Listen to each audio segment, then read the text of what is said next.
마가복음 11장 20절에서 25절입니다. 같이 읽습니다. 그들이 아침에 지나갈 때에 무화과 나무가 뿌리채 마른 것을 보고 베드로가 생각이 나서 여짜오되 라삐여 보소서 저주하신 무화과 나무가 말랐나이다. 예수께서 그들에게 대답하여 이르시되 하나님을 믿으라. 내가 진실로 너희에게 이르노니 누구든지 이 산더러 들리어 바다에 던져지라 하며 그 말하는 것이 이루어질 줄 믿고 마음에 의심하지 아니하면 그대로 되리라. 그러므로 내가 너희에게 말하노니 무엇이든지 기도하고 구하는 것은 받은 줄로 믿으라. 그리하면 너희에게 그대로 되리라. 서서 기도할 때에 아무에게나 혐의가 있거든 용서하라. 그리하여야 하늘에 계신 너희 아버지께서도 너희 허물을 사하여 주시리라 하시니라. 아멘. 오늘은 마가복음 우리 11장 20절로 25절을 중심으로 무화과 나무의 교훈이라는 말씀을 가지고 말씀을 나누겠습니다. 8월 한 달 동안 계속되어지는 마가복음을 통해서 여러분이 꼭 붙잡아야 될 메시지를 주일 강단에서 계속 선포하고 있는데요. 첫째 주에 기억해야 될 말씀 마가복음 3장 13절로 15절. 이 말씀은 어떤 말씀일까요? 기도하면서 하나님께서 이 주신 말씀이 어떻게 나에게 주신 말씀일까? 계속 묵상을 하면 할수록 이런 결론이 나더라고요. 뭐냐? 나를 향한 하나님의 절대 계획이다. 이렇게 생각이 들더라고요. 그러니까 이미 창세 전부터 하나님은 나를 향한 구원의 계획을 예정하셨다가 하나님의 때가 참에 약속하신 대로 그리스도를 보내시고 또 보내신 그리스도를 전도자와 교회를 통해 그 복음을 듣게 하신 것이 내가 어째 구원받고자 노력한 게 아니라 하나님의 절대적인 계획이 아니었다면 저와 여러분은 오늘 이 자리에 못 앉아 있습니다. 여기 앉고 싶어도 못 앉아 있고요. 우리가 어디 있고 싶어도 있을 수 없습니다. 하나님의 절대적인 구원의 계획 속에 이 자리에 나오신 겁니다. 그러니까 오늘 우리가 오직 하나님께만 영광 돌리면 돼요. 하나님이 나를 부르시고 하나님이 나를 택하시고 하나님이 또 뭐죠? 나와 함께 하신다는 사실. 이 부분에 대해서 마가복음 3장 13절로 15절의 말씀은 하나님이 나를 향한 절대적인 계획이고 축복이다. 그러면 단순히 하나님은 나만 구원하신 걸로 끝나는 게 아니에요. 더 나아가서 함께 하시고라고 하셨어요. 함께. 그러니까 최고의 우리가 이 땅에서 누릴 최고의 축복이 뭘까요? 임마누엘입니다. 임마누엘. RUTC 뉴스를 보니까 지금 전 세계 현장에서 임마누엘을 누리고 있는 몇몇 우리 젊은 성도들과 렘넌트의 간증이 나오더라고요. 이런 문제 저런 갈등 가운데 있었지만 하나님이 어떻게 나와 함께 하셨음을 간증원을 보면서 딱 나오는 단어가 계속되는 단어 임마누엘. 하나님이 우리와 함께 하셨다. 문제가 있어도 괜찮고 어려움으로 고통을 당했지만은 결국은 누가 함께 했다? 하나님이 나와 함께 했음을 하나님은 보여주셨던 간증자들의 짤막한 영상을 보면서 그렇다. 우리도 똑같이 하나님이 지금 우리와 함께 하신다. 그게 하나님이 나를 부르신 절대 계획이에요. 더 나아가서 하나님은 그냥 함께 하시는 걸 삼지 않고 더 나아가서 증인 삼겠다는 거예요. 증거가 있어야 전도를 하지요. 전도도 하며 라고 말씀하셨거든요. 그러면 증거가 없는데 어떻게 증거합니까? 그 증거 중에 증거가 뭐예요? 나와 함께 하시는 그리스도, 나를 부르신 하나님, 그 성령의 역사로 되어지는 전도 속에 우리를 부르셨다. 이 하나는 절대 계획 아닌가요? 더 나아가 현장에는 지금 고통받고 있는 사람이 너무 많아요. 하나님을 놓쳐버리고 사단의 종되어 영육간에 고통받고 있는 사람이 너무 많거든요. 그 귀신 들린 자를 우리가 어떻게 고칩니까? 우리는 고칠 수 없어요. 그러나 그리스도께서 이 땅에 오심은 무엇으로 오셨어요? 마귀의 일을 멸하려 하심이라. 마귀에게 눌린 자를 거기서 건져주시려 그리스도께서 오셨다. 곧 귀신을 내어쫓는 권세를 우리에게 맡겨주셔서 세상 살릴 전도자로 부르셨다. 이게 마가복음 3장 13절에서 15절. 이 말씀 묵상하면 묵상할수록 그렇구나. 누구이기 전에 하나님이 나를 부르신 부르심에 대한 절대 계획이었구나. 근데 이것이 처음 부르실 때부터 이게 주신 약속이에요. 아브라함을 부르실 때 과거, 현재, 미래에 대한 완전한 마스터 플랜을 갖고 계셨다는 것처럼, 그리고 모세를 부르시고 7 렘넌트를 부르실 때에 한 사람 한 사람 한 사람을 향한 하나님의 절대 계획을 가지시고 그들에게 하나님의 말씀을 주시고 그들을 그 말씀대로 이끌어 가셨어요. 결국은 마찬가지예요. 저와 여러분도 중요한 건 뭐죠? 이게 저와 여러분 뭐가 돼요? 절대 계획이면서 나에게는 절대 언약이 되는 거예요. 절대 바뀌지 않아요. 그래서 오늘 이 아침에 하나님이 마가복음 3장을 통해 나를 향한 절대적인 계획과 언약을 붙잡고 확신하는 날 되기를 주의 이름으로 축복합니다. 자, 두 번째, 마가복음 5장 1절로 20절에 보면 거라사인 지방에 귀신 들려 고통받고 있는 사람, 두 사람 가운데 한 사람의 이야기를 마가복음에는 집중적으로 다루고 있습니다. 사람들은 그걸 사람을 뭐라고요? 미친 사람이라고 말해요. 미치광이라고 말해요. 집에 있지도 않고 오히려 무덤에서 살면서 옷도 입지도 않고 옷을 홀라당 벗고 소리를 꽥꽥 지르면서 밤낮을 가리지 않고 소리치는 그 사람, 우리가 볼 때는 뭐라고 부르죠? 미쳤네. 미친 사람이지. 그리고 그 시끄러운 것들을 제어하기 위해서 때로는 쇠사슬로 묶고 때로는 고랑으로 채워 움직이지 못하려고 하지만은 이 사람은 미친 사람이 아니고요, 귀신 들린 사람이에요. 정신 문제 있는 사람이 아니고 영적인 문제 있는 사람이거든요. 근데 그것을 우리가 육신적으로 제어하려고 하고 우리 나름대로 조용히 하려고 하지만은 그 문제는 무슨 문제? 눈에 보이지 않는 귀신, 영적 존재로 인해 고통당하는 사람인 것을 이 사람들은 모르는 거예요. 그곳에 누가 찾아오셨어요? 예수님이 찾아오셨어요. 더러운 귀신아, 그 사람에게서 나가라. 이 한마디에 군대 귀신, 한 귀신이 아니라 군대 떼를 지어 그 개인을 사로잡았던 그 귀신은 그리스도 앞에 무릎을 꿇을 수밖에 없었습니다. 예수를 우리는 누구로 알고 있어요? 성경에는 귀신을 멸하신 만왕의 왕이시다, 이렇게 말씀하세요. 이 말씀을 향해서 저는 이 말씀을 어떤 결론을 얻겠냐? 현장을 향한 하나님의 절대 계획이다. 그럼요. 지금 현장은 마귀에게 눌려 있어요. 그리고 죄의 고통 가운데 빠져 있어요. 하나님 모르고 있어요.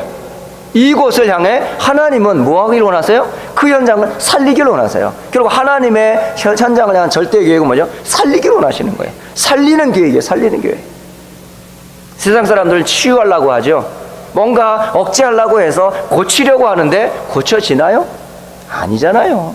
고칠 수 없어요. 왜? 이거는 약으로 치료될 수 있는 병이 아니거든요.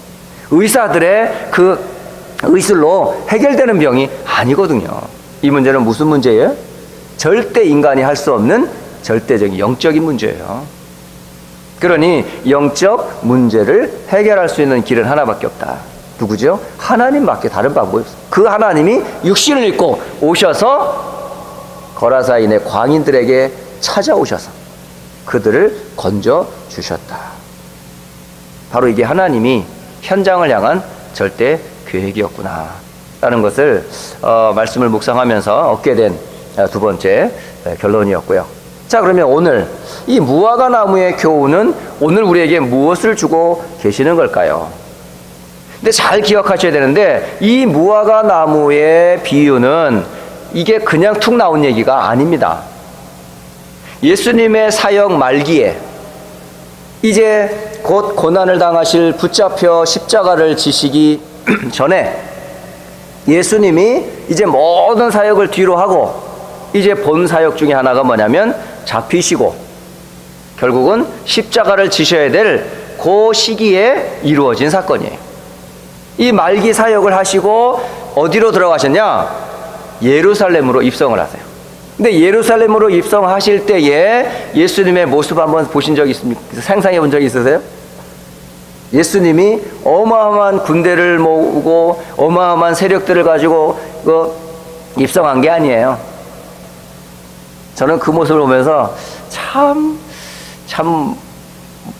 우리 예수님은 어떻게 보면은 어째 이런 연출을 나가실까? 다른 것이 아니라 말을 타신 것도 아니고 당나귀를 탄 것도 아니고요, 나귀의 새끼를 타고 들어가셨어요.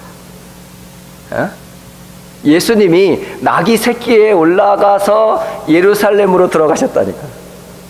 웃기지 않습니까, 여러분?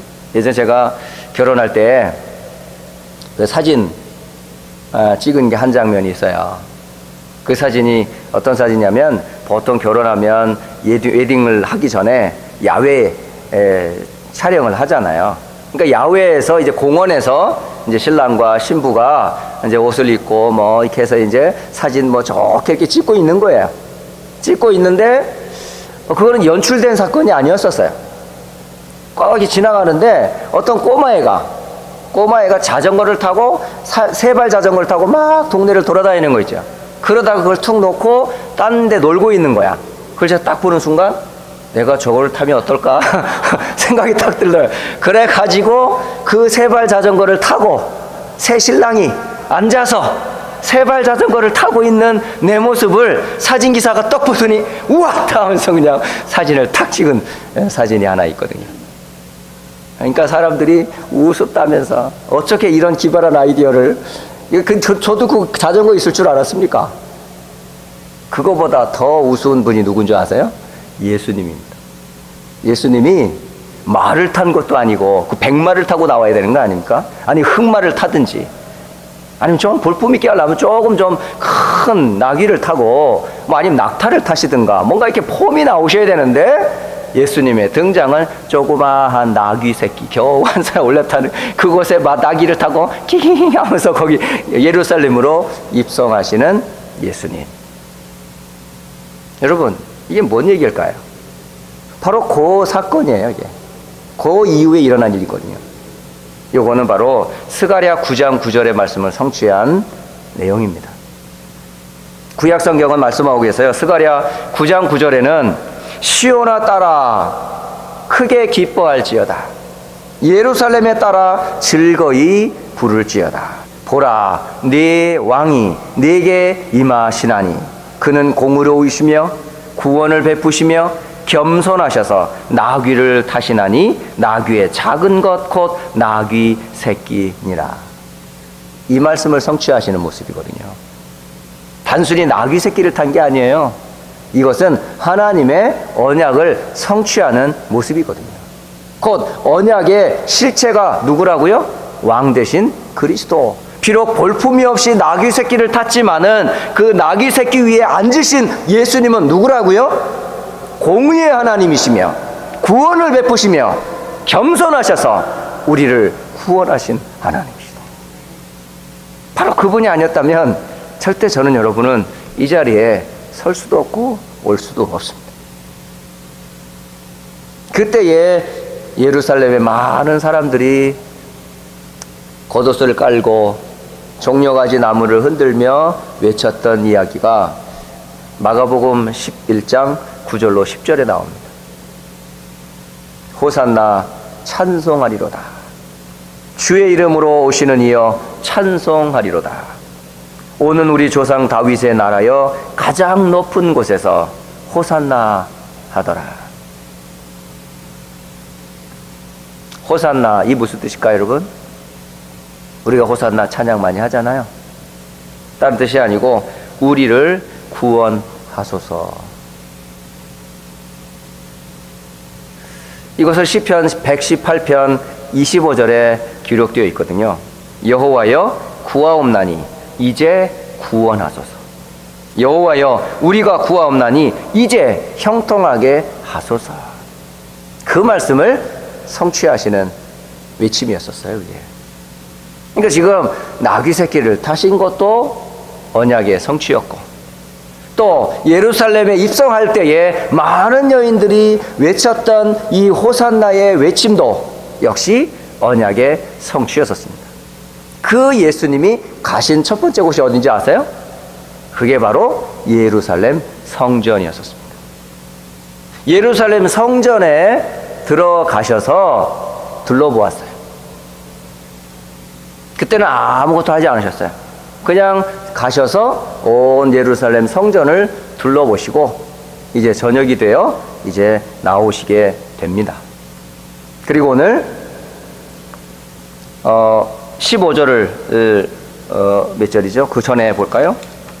12절. 이제 그 사건이 나올 수밖에 없는 여기 나와요. 이제 마가복음 11장 12절에 이튿날, 그 전날은 이제 예루살렘 성전을 둘러보시고 그 이튿날 그들이 이제 베다니에 있을 때 다시 나와서 이제 나왔을 때에 예수님께서 배가 고프셨어요. 그래서 멀리서 무화과 나무를 보신 거예요. 무화과 나무 초록색으로 아주 예쁘게 구루가 한 그루가 있었던 거죠. 그래서 예수님이 그 나무에게 가셨어요. 가셔서 뭘 찾으세요? 열매를 찾고 계세요. 그때는 열매를 맺을 수 있는 때가 아니에요. 보통 이 무화과 나무는 한 3월에 이렇게 쫙 이렇게 해서 한 6월경에 이게 열매를 맺게 되는데 이게 지금 예수님이 찾아간 것이 한 4월경이라고 그래요. 그러니까 그때의 열매가 있을 리가 없어요.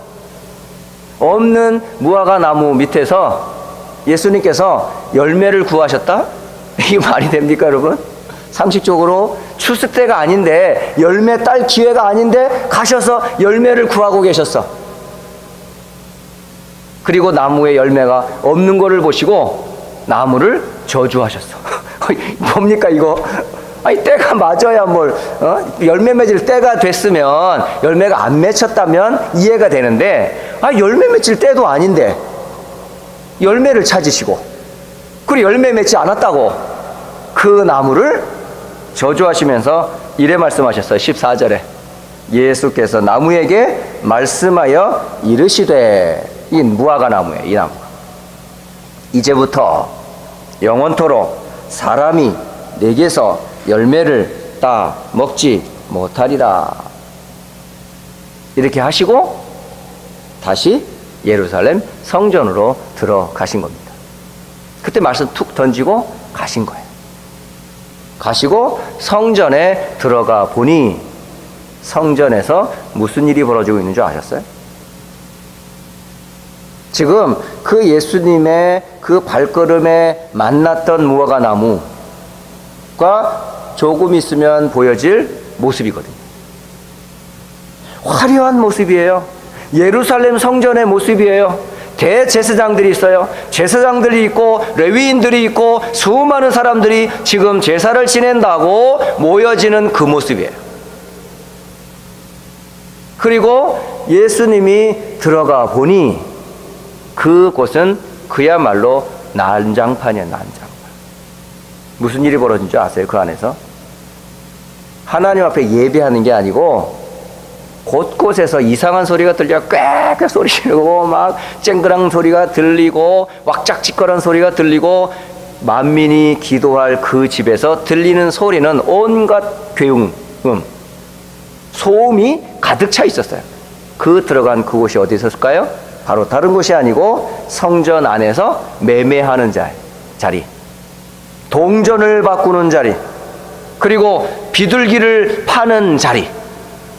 아니 성전 안에서 이 웬일입니까 이게? 한마디로 성전이 시장통이 됐어요. 그 또 다른 말로 예수님은 이곳을 강도의 굴로 만들어버린 것을 아주 화를 내셨어요. 성전이 시장터가 되고 성전이 강도의 소굴처럼 변한 것을 보고 화가 나셔가지고 그날 그 자리에서 어떻게 하셨어요? 채찍을 그 자리에서 만들어가지고 양과 소와 매매하는 그 사람들을 사정없이 성전을 내쫓아 버렸어요. 얼마나 화가 났으면. 그리고 동전을 바꾸는 상을 뒤엎어 버렸어요. 그러시면서 말씀하셨어요. 이 자리에 아무 물건도 가지고 오지 말라고. 너희가 이 장소를 강도의 굴로 만들어 버렸다고. 그러시면서 말씀을 하신 겁니다. 이 뭔 얘기일까요? 이 집은 만민이 기도하는 집이다. 이 기도라는 말은 또 다른 말로 예배라는 말입니다. 내 집은 만민이 예배하는 곳인데 너희들이 강도의 소굴로 만들어 버렸구나. 다시 말하면 언약을 놓친 예루살렘 성전의 모습을 얘기하는 거예요. 안식일의 주인공이 되시는 그리스도를 놓친 예루살렘 성전의 모습을 설명하는 거예요. 사단의 놀이터가 되어버린 그 현장을 말해주고 있는 겁니다. 이게. 그리고 그 매매하는 그 자리가 어딘 줄 아십니까, 여러분? 이 예루살렘 성전에는 크게 4개의 뜰이 있었어요. 그 첫째 뜰은 제사장들만 사역할 수 있는 제사장의 뜰이 있습니다. 그리고 유대인 남자들만 들어가는 이스라엘의 뜰이 있어요. 그리고 여인들이 앉아 예배하는 여인들의 뜰이 있습니다. 그리고 또 한쪽에는 누가 있었냐면 이방인들이 와서 제사하고 예배하는 이방인의 뜰이 있었어요. 이 소 매매하는 곳, 동전 바꾸는 곳, 비둘기를 주고받는 이 자리는 어디였을까요? 바로 이방인의 뜰이었었어요. 바로 예수님이 화가 난 건 이거였었어요. 이건 역시 예수님이 그냥 화를 낸 게 아니고요. 그 현장을 그냥 말씀하신 것이 아니라 이미 오래전에 이사야 56장 6절로 7절의 말씀에서 근거한 메시지입니다. 그러니까 이사야 56장 6절로 7절에 이런 말씀을 해요. 여호와의 이름을 사랑하며 그의 종이 되며 안식일을 지켜 더럽히지 아니하며 나의 언약을 굳게 지키는 이방인마다 라고 되어 있습니다. 이게 예? 나의 성산으로 인도하여 기도하는 내 집에서 그들을 기쁘게 할 것이며 그들의 번제와 희생을 나의 제단에서 기꺼이 받게 되리니 이는 내 집은 만민이 기도하는 집이라 일컬음이 될 것임이라. 이 말씀이었거든요. 이 말씀을 성취해야 될 그 이방인의 뜰에서 매매를 하고 있단 말이에요. 동전을 바꾸고 있단 말이죠. 비둘기를 주고받고 하고 있단 말이죠. 이게 바로 하나님이 탄식하는 자리였고 예수님이 화를 낼 수밖에 없었던 자리였었어요. 만민이 예배하는 집을, 만민이 기도하는 집을, 만민이 이곳에서 하나님을 만나고 하나님을 누리는 그 자리에서 뭘 바꿨어요? 동전을 바꿨다. 바로 이가 인간의 탐욕에, 육신의, 물질의, 영적인 언약은 하나도 붙잡지 않고 놓쳐버린 이스라엘의 모습, 유대인의 모습, 대제사장들의 행태를 주님이 탄식하시면서 보이신 거예요. 그리고 나오셨을 때에 누구를 또 다시 만나요? 오늘 본문을 여러분 대하게 된 겁니다. 아침에 지나갈 때에 무화과 나무가 뿌리채 마른 것을 보고 이렇게 되어 있습니다. 들어가기 전에 말씀하셨던 그 무화과 나무에게 일을 벌이고 나오고 나니까 나무가 바짝 말랐어요. 하루 사이에. 이게 뭔 얘기일까요? 무엇을 얘기하는 거죠, 이게? 오늘 성경은 말씀하고 있습니다. 이 무화과 나무는 바로 이스라엘을 상징합니다 라고 되어 있습니다. 이 무화과 나무는 바로 이스라엘의 불신앙을 의미합니다 라고 기록되어 있습니다. 더 나아가 미래의 이 예루살렘 성전과 이스라엘이 어떻게 될 것을 말씀해 주고 계시는 거예요. 왜 이렇게 됐을까요? 딱 하나입니다. 언약을 놓친 결과예요.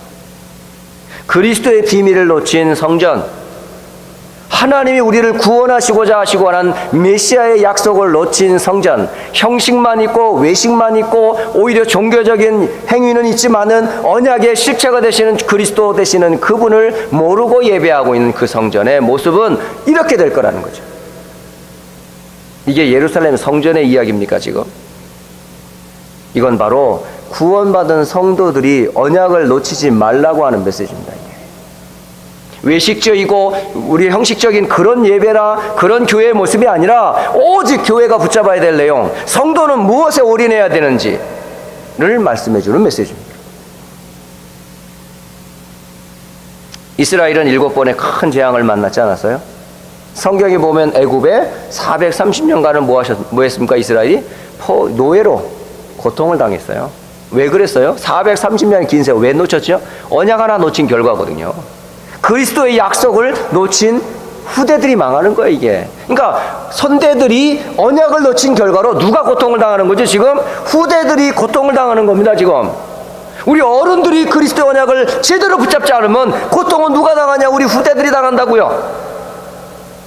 부모들이 언약 놓쳐버리면 자녀들이 고통을 당한단 말입니다, 여러분.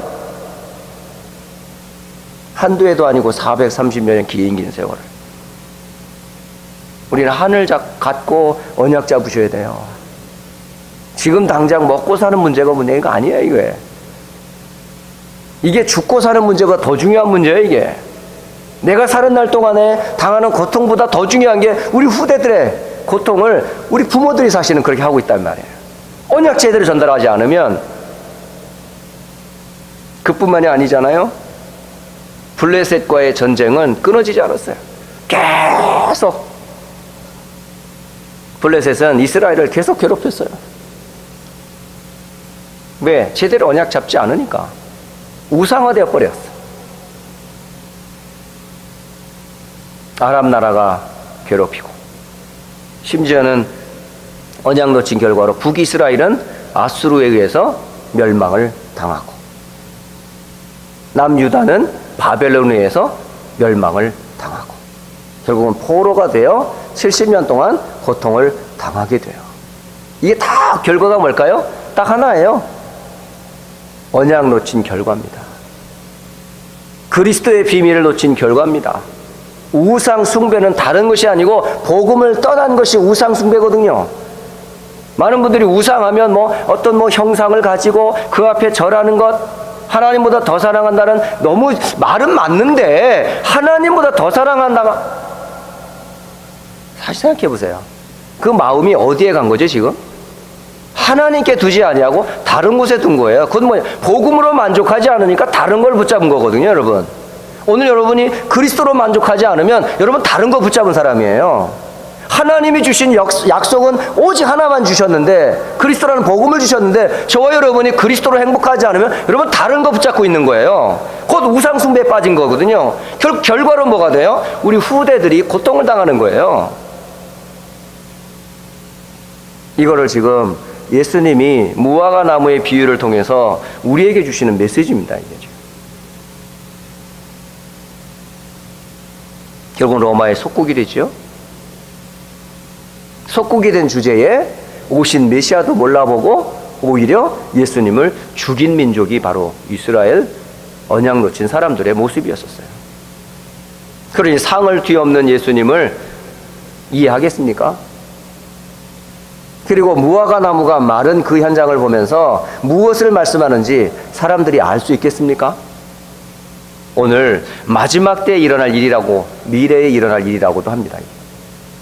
언약 놓친 교회, 복음을 잃어버린 부모들 때문에 결국 미래는 하나밖에 없어요. 기다리는 것은 고통과 재앙밖에 없습니다.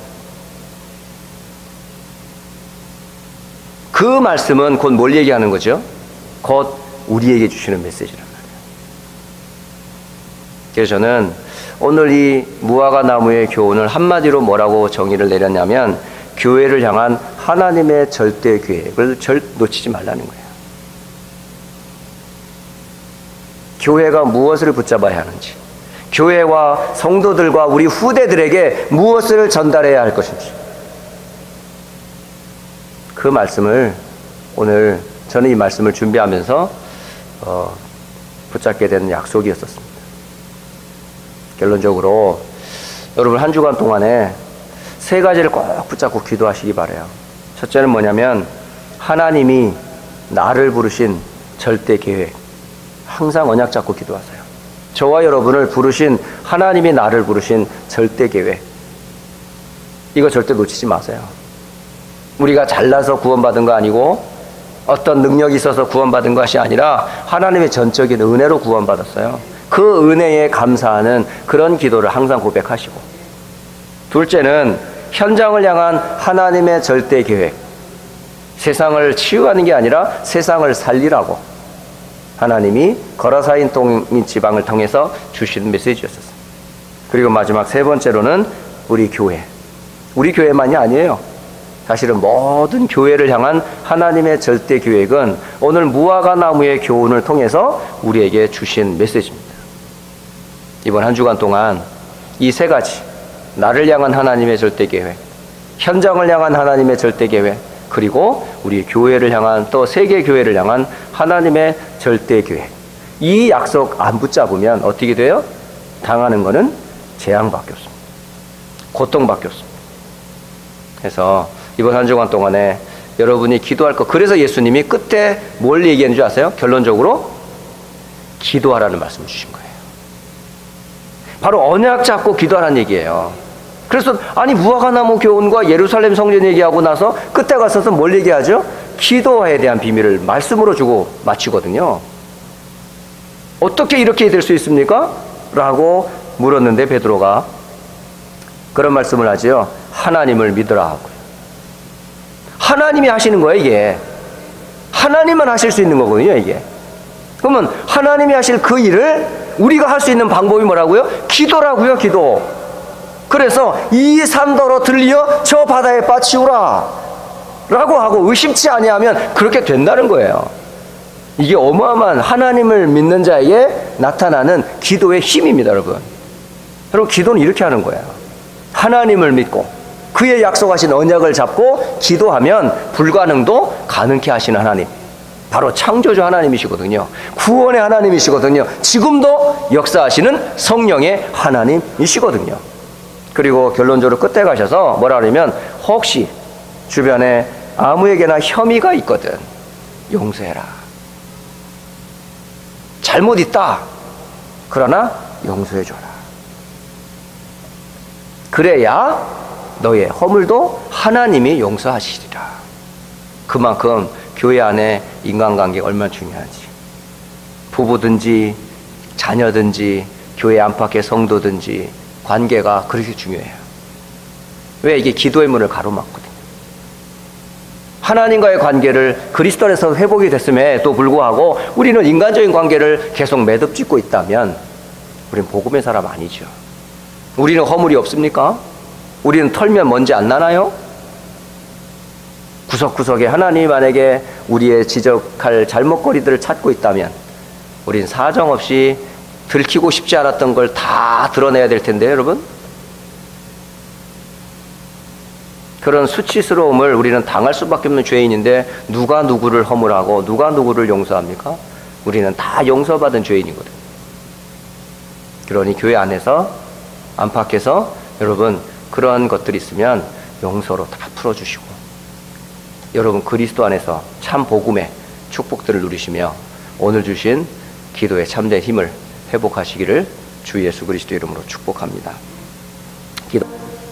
이제는 우리 주 예수 그리스도의 은혜와 하나님 아버지의 이처럼 사랑하심과 성령의 역사하심이 언약 잡고 나를 부르신 하나님의 절대 계획, 현장을 향한 하나님의 절대 계획, 더 나아가 우리 교회를 향한, 세상을 향한 하나님의 절대 계획을 붙잡고 기도에 올인하며 하나님의 능력을 체험할 모든 주의 백성들과 렘넌트들 머리 위에 이제로부터 영원까지 함께 계실지어다.